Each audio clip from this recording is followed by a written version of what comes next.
More breaking news details coming in now. As per reports, Arafi has been appointed as a jurist member of Leadership Council tasked with temporarily fulfilling Supreme Leader's role.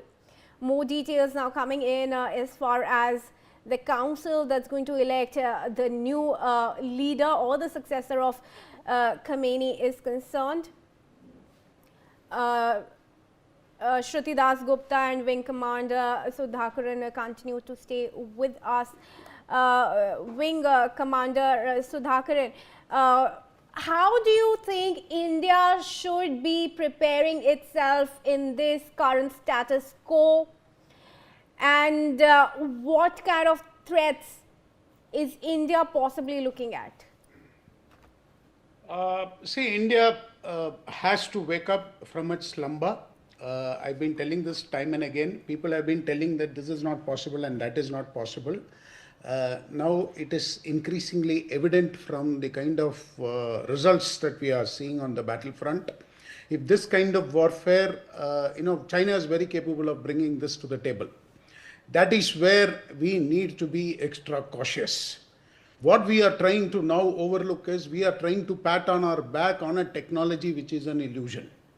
We are really not concentrating on the real possibilities on the battlefield. I remember speaking to one of the secretaries in government of India.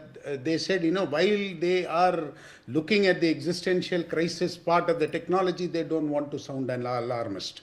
Now, Iran has learnt it the harder way. They thought having some ballistic missiles could, enable them to look eye into the Americans and the Israelis. That is not possible. I am in no way supporting Iran in this, because the kind of regime that Iran brought into place onto the table took Iran decades back from where it was. So having said that, was it justified by the Americans to do what they did? Well, the world has once again proved that might is right, and it is the rule of that jungle that prevails today. The United Nations is absolutely tight-lipped. President Maduro, even till date, doesn't have a proper hearing, let alone anything else, while his regime stays. Which means that the Americans want us to believe that it was one man who was holding the entire state to ransom, and there was all kinds of nonsense that was going.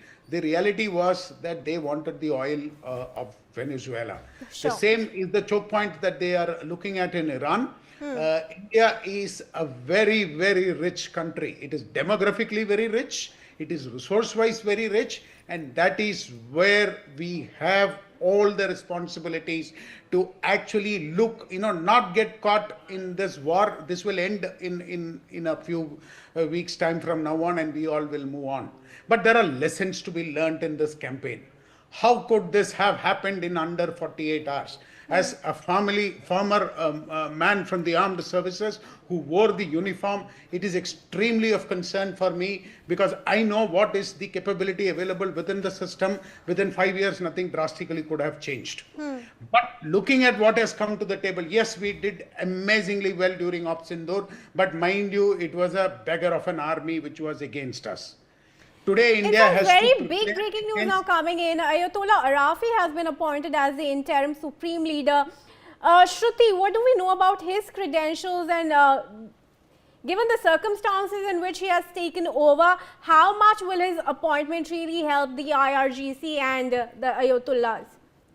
Well, he was also the head of the Iran seminary system.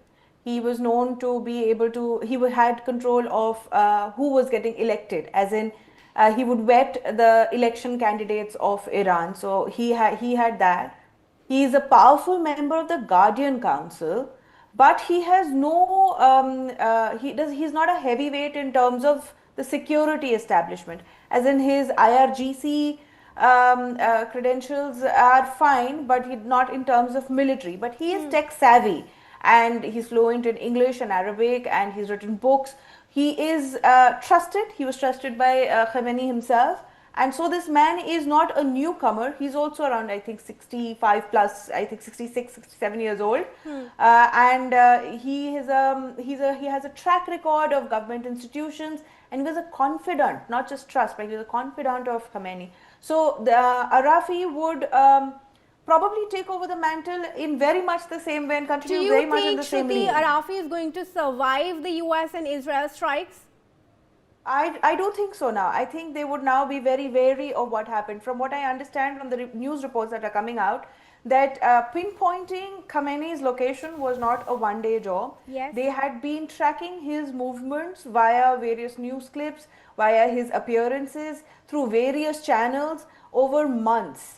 And using those particular inputs, they were able to figure out where he would be when they actually dropped that missile. So it was not easy at that time.